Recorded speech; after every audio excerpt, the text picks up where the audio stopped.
Assalamualaikum. Nama saya Muhammad Hafizam bin Buhari. Assalamualaikum, nama saya Natasha Sofiani binti Alfin. Hai, Assalamualaikum warahmatullahi wabarakatuh. Nama saya Nur Izzati Natasha binti Ramli.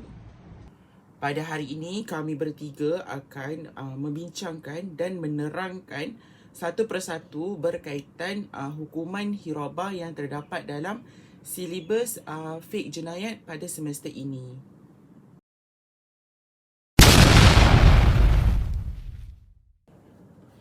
Tarikh hirabah. Tarikh hirabah ni dalam istilah syarak membawa maksud serangan merampas harta. Senang cerita rompakan yang bersenjata, yang membawa alatan yang berbahaya, membunuh atau menakutkan dengan cara terang-terangan, angkuh dan menggunakan kekuatan di kawasan yang terpencil daripada bantuan. Ia dilakukan oleh mukallaf yang tertakluk kepada undang-undang, termasuk ahli zimmi. Ahli zimmi ni orang kafir yang tinggal di dalam negara Islam. Contohnya macam Malaysia ni. Dia terdapat agama Kristian, Hindu, Buddha, dan sebagainya. Dan orang yang murtad. Semua sekali lah. Orang murtad. Kita lihat dari sudut takrif tadi, undang-undang ni dia dikenakan undang-undang hudud lah. Undang-undang hudud ni dia dikenakan kepada semua orang. Dia tak kira orang tu Islam ataupun bukan Islam. Tapi pemikiran kita telah dijajah lah.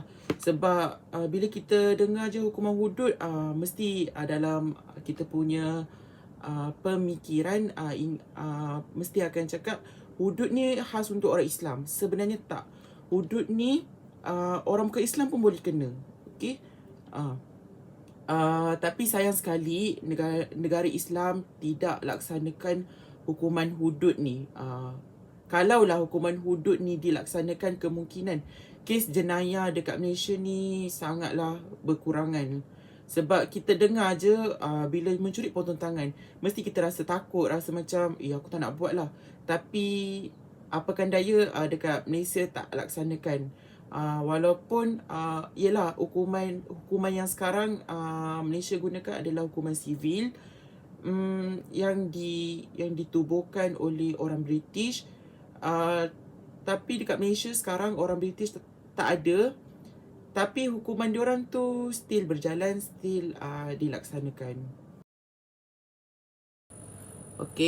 Menggunakan kekuatan di sini menunjukkan sekiranya jenayah yang dilakukan tersebut dibuat atas dasar kelalaian, seterusnya melarikan diri atau bergantung kepada kelemahan mangsa. Jenayah tersebut tidak dikategorikan sebagai hirabah. Contohnya orang ni dia datang tu dia tak bawa alatan yang berbahaya, cuma datang bawa badan je. Kita kategorikan dia bukan merompak, akan tetapi kita kategorikan dia sebagai rampasan. Dan seumpamanya yang mempunyai hukum yang khusus. Lain kalau dia datang tu bawa alatan, dengan dia datang bawa badan je. Kalau dia bawa alatan yang berbahaya seperti pistol, pisau, parang ke kan, itu kita boleh kategorikan dia sebagai merompak. Kalau dia datang tu bawa badan, dia ataupun dia ambil barang orang tu dengan tangan dia sendiri, tanpa menggunakan alatan, itu kita kategorikan dia sebagai rampasan.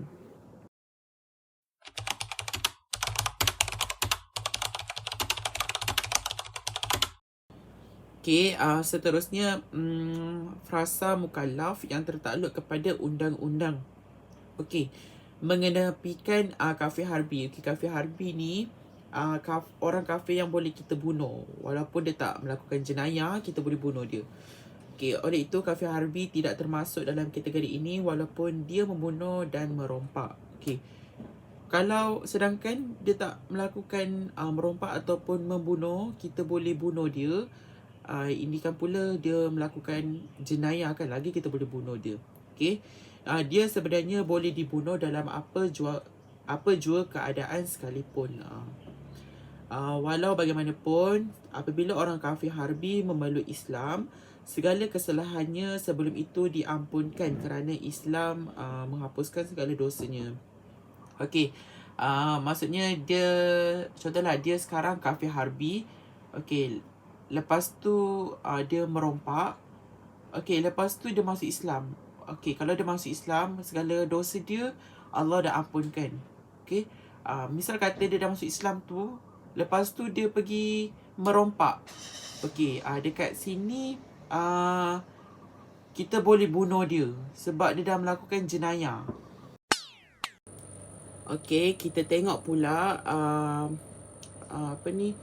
rompakan menurut mazhab Hanafi. Okey, rompakan ialah tindakan mengeluarkan senjata serta menakutkan orang di jalan-jalan di luar kawasan berpenduduk atau di dalamnya sama ada dengan tujuan merampas harta benda orang atau tanpa tujuan tersebut. Okey, maksud dekat sini menurut mazhab Hanafi ni, walaupun dia tak bawa senjata, dia juga dikategorikan sebagai orang yang nak merompak. Okey. Seterusnya, menurut mazhab Maliki, rompakan ialah tindakan mengeluarkan senjata serta menakutkan orang di jalan-jalan di luar kawasan berpenduduk atau di dalamnya sama ada dengan tujuan merampas harta benda orang atau tanpa tujuan tersebut. Pun lebih kurang sama je macam mazhab Hanafi tu. Okey. Baik, terima kasih kepada saudara Hafizam. Seterusnya kita akan pergi kepada syarat-syarat hirabah. Seperti yang tertera di skrin anda, apa yang anda akan lihat adalah 3 syarat hirabah. Dan kita akan pergi satu persatu dahulu, iaitu yang pertama, tempat berlakunya hirabah ini mestilah jauh daripada tempat orang ramai. Contohnya dekat pada rumput yang jauh, gunung ganang, tempat berlaku hirabah ni di dalam hutan, ataupun senang untuk kita faham, tempat berlaku itu mestilah jauh daripada orang ramai. Misal katalah tempat kejadian tu berlaku dekat tempat awam ataupun dekat tempat ramai orang. Jadi, kejadian itu tidak dikira sebagai hirabah tetapi dikira sebagai perampasan biasa. Bila mereka ni melakukan tindakan pembunuhan, perampasan harta dan kemusnahan di tempat orang ramai, maka tindakan yang dilakukan tu boleh dijatuhi hukuman hudud. Okey, yang kedua adalah pelaku ni membawa senjata yang dapat digunakan untuk membunuh. Contohnya macam pisau, pedang, senjata api dan lain-lain. Tetapi jika si pelaku ni dia tidak membawa apa-apa senjata, tetapi dia membawa alat yang dia bawa tu tidak boleh digunakan untuk membunuh. Contohnya macam tongkat, cambuk dan lain-lain. Jika si pelaku itu membawa alat yang tidak boleh membunuh, maka tindakan tersebut tidak boleh dikira sebagai hirabah. Sebab apa? Dia tidak menggunakan senjata ataupun alat yang boleh menyebabkan kematian ataupun pembunuhan. Dan akhir sekali adalah kerja itu dilakukan secara terang-terangan. Contohnya macam si pelaku ni dia merampas harta dengan paksa dan berlaku secara terang-terangan. Maksudnya seperti yang saya kata, dekat ramai orang. Itu tidak dikira sebagai hirabah. Tetapi jika si pelaku ni ambil harta secara sembunyi, dan mereka akan digelar sebagai pencuri. Dan bila si pelaku ni merampas kemudian dia larikan diri, ianya dikenali sebagai peragut. Seterusnya kita akan lihat kepada kategori penjenayah hirabah. Ada 4. Dan yang pertama adalah penjenayah ni dia membunuh dan dia merompak harta. Yang kedua pula adalah penjenayah ni dia membunuh saja tapi dia tidak merompak harta. Yang ketiga, penjenayah ni merompak, dia tidak pun mengancam nyawa. Dan yang terakhir sekali adalah penjenayah ni menakut-nakutkan orang ramai tanpa dia mengancam ataupun merompak harta orang. Terdapat 4 hukuman bagi setiap kesalahan. Merujuk kepada firman Allah, penjenayah akan dikenakan hukuman, iaitu ada 4 hukuman. Yang pertama adalah hukuman mati, yang kedua adalah hukuman salib, yang ketiga adalah potong kaki dan tangan secara silang, dan yang terakhir sekali adalah buang negeri. Okey, kita akan pergi kepada satu persatu hukuman bagi setiap kesalahan. Okey, kesalahan yang pertama adalah penjenayah ni membunuh dan juga dia merompak harta. Mereka yang membunuh dan juga merompak akan dikenakan hukum bunuh dan kemudian disalib selama 3 hari di tempat yang tinggi seperti di kayu dan sebagainya lah. Hukuman sedemikian dikenakan sebagai memberi pengajaran kepada orang ramai di samping memperlihatkan nasib mereka kepada orang ramai. Alright, yang ketiga pula ialah penjenayah ni merompak dan dia tidak pun mengancam nyawa orang. Bagi kesalahan ini, mereka yang merompak sahaja yang akan dikenakan hukuman potong tangan dan juga kaki secara bersilang. Maksudnya kalau tangan kanan, dia pilih untuk tangan kanan dia dipotong pada bahagian pergelangan tangan, maka kaki kiri dia juga akan dipotong pada pergelangan kakinya. Sekiranya mereka ini tetap melakukan kesalahan yang sama, maka tangan kiri dan kaki kanannya juga akan dipotong. Walau bagaimanapun, jumlah harta yang dirompak mestilah mencecah pada kadar yang ditetapkan dalam kesalahan mencuri, iaitu suku dinar ataupun yang sama nilai dengannya ataupun lebih daripada suku dinar tu. Kalau harta yang dirompak tu tidak melebihi kadar, maka hakim ni berhak untuk mengenakan hukuman takzir kepada pesalah. Perbezaan antara jenayah yang dilakukan oleh perompak dengan mencuri ialah pencuri ni dia mengambil harta orang secara sembunyi, sementara perompak ni pula dia melakukan dengan cara dia menakut-nakutkan orang ramai dan juga mengganggu perjalanan orang dengan kekuatan yang dia ada. Apatah lagi bila berjauhan dengan orang ramai. Okey, hukum merompak. Okey, hukum merompak ialah satu perlakuan yang haram dan merupakan satu dosa besar. Okey, dalam Islam tidak mengajar pun penganutnya untuk membuat kekerasan dekat seseorang, nak merompak ke, merampas harta benda orang. Islam tak ada ajar. Bukan Islam sahaja, semua agama pun mengajar penganutnya untuk melakukan kebaikan. Dia tak ada pun nak suruh kita membuat kerosakan ataupun membuat jenayah kan. Semua agama mengajar kita untuk membuat kebaikan.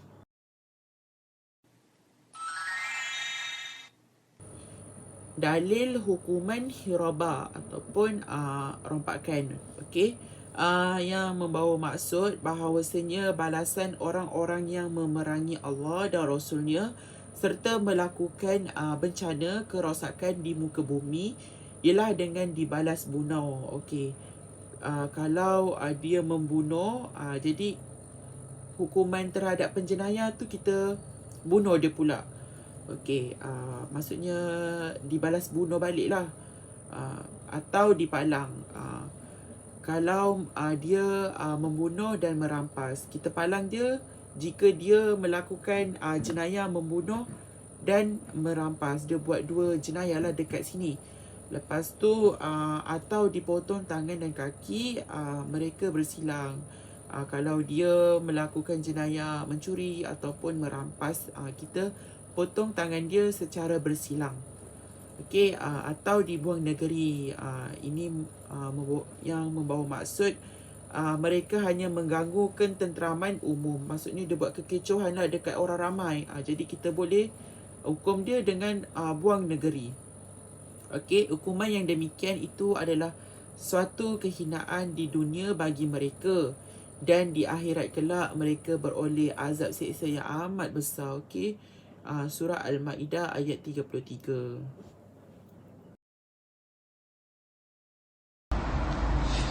Terima kasih Muhammad Hafizam atas penerangan sebentar tadi. Seterusnya, saya Natasha Sofiani akan menerangkan tentang pengguguran hukuman. Okey, kesemua hukuman yang dinyatakan sebentar tadi hanya boleh digugurkan dalam satu keadaan sahaja, iaitu apabila pesalah bertaubat sebelum berjaya ditangkap oleh pemerintah, sama ada dengan cara melarikan diri atau bersembunyi, atau kerana gagal dikesan oleh pemerintah. Sekiranya penjenayah sempat bertaubat sebelum dibawa ke muka pengadilan, maka semua hukuman yang khusus untuk jenayah hibarah, iaitu bunuh, salib, potong tangan dan kaki akan digugurkan. Ini berdasarkan daripada firman Allah Subhanahu Wa Taala surah Al-Maidah ayat 34 yang bermaksud, kecuali orang yang bertaubat sebelum kamu dapat menangkapnya, iaitu mereka yang terlepas dari hukuman itu, maka ketahuilah bahawa Allah Maha Pengampun lagi Maha Mengasihani. Jadi status beliau ketika itu, iaitu selepas bertaubat, hanyalah sebagai seorang pembunuh ataupun perampas. Oleh itu, dia dihukum berdasarkan kesalahan membunuh, merompak ataupun merampas. Semua ini dilaksanakan berdasarkan kaedah dan hukum hakam yang telah sedia maklum. Taubat tidak akan menggugurkan sebarang jenayah yang dilakukan ketika melakukan jenayah hirabah. Oleh itu, seorang pembunuh yang telah bertaubat sebelum berjaya ditangkap oleh pemerintah masih tertakluk kepada hukuman kisos, kecuali dia diampun oleh keluarga mangsa dengan tuntutan membayar diyat atau tanpa sebarang tuntutan. Sementara perompak pula perlu membayar ganti rugi barang yang dirompak selain hukuman takzir yang dikenakan oleh pemerintah. Dengan ini, kita dapat fahami bahawa penjenayah hirabah yang pernah mencuri ataupun minum arak ketika melakukan jenayah hirabah suatu ketika dahulu masih tertakluk kepada hukuman curi atau minum arak walaupun setelah bertaubat. Kenapa? Sebab hukuman-hukuman ini tidak digugurkan walaupun dengan taubat.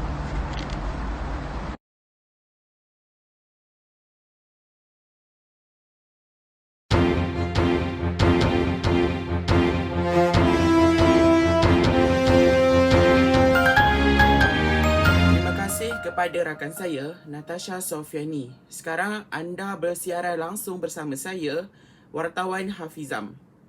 Kes, 2 rakan dipenjara dan sebat kerana merompak. Kuala Lumpur, 2 rakan masing-masing dihukum penjara 3 tahun dan 4 sebatan oleh Mahkamah Seksyen di sini atas 2 pertuduhan merompak pemandu perkhidmatan e-hailing Disember tahun lalu. Hakim Mahyun Talib menjatuhkan hukuman itu masing-masing terhadap R. Nada Kumar 33 tahun dan CS Komagan 41 tahun. Selepas kedua-dua tertuduh mengaku salah, sebaik saja pertuduhan dibacakan kepada mereka. Mereka dijatuhi hukuman penjara 3 tahun dan 2 sebatan masing-masing bagi pertuduhan pertama dan kedua. Mahkamah bagaimanapun memerintahkan kedua-dua tertuduh menjalani hukuman itu secara serentak. Mengikut pertuduhan pertama, mereka didakwa bersama-sama melakukan rompak berkumpulan ke atas Ton Wong Hong, 29 tahun, dengan mengambil 2 telefon bimbit dan wang tunai RM150 yang keseluruhan nilai RM2,000, bersenjatakan sebilah pisau di hadapan flat Sanpeng Dang Wangi di sini pada jam 12.50 tengah hari 2 Disember 2018. Bagi pertuduhan kedua, mereka didakwa melakukan kesalahan yang sama terhadap Muhammad Anif Azhari Hamidi, 29 tahun, dengan merompak dompet, 2 telefon bimbit dan wang tunai RM400 yang keseluruhan berjumlah RM1,000 di tempat letak kereta sebuah hotel di Jalan Pudu di sini pada jam 2.20 petang 4 Disember tahun lalu. Bagi kedua-dua kesalahan itu, mereka didakwa mengikut Seksyen 395 Palang 397 Kanun Keseksaan yang memperuntukkan hukuman penjara maksimum 20 tahun dan boleh juga dikenakan denda atau sebat. Sekian, terima kasih bersama saya. Okey, berdasarkan petikan yang kita dengar sebentar saja tadi, hukuman yang dijalankan terhadap penjenayah merupakan hukuman takzir, ini hukuman yang ditetapkan oleh pemerintah dan bukan hukuman hudud ya. Okey. Selepas itu penjenayah tersebut dikategorikan sebagai perompak sebab dia membawa pistol dan juga pisau. Lain kalau dia tak bawa apa-apa, dia bawa badan je, itu merupakan perampas. Okey. Seterusnya, jika hukuman hudud dijalankan terhadap penjenayah tersebut, penjedaya boleh dihukumkan memotong tangan sebab dia mencuri ataupun dia merompak barang hak milik orang lain, dan dia tidak membunuh pun orang tu.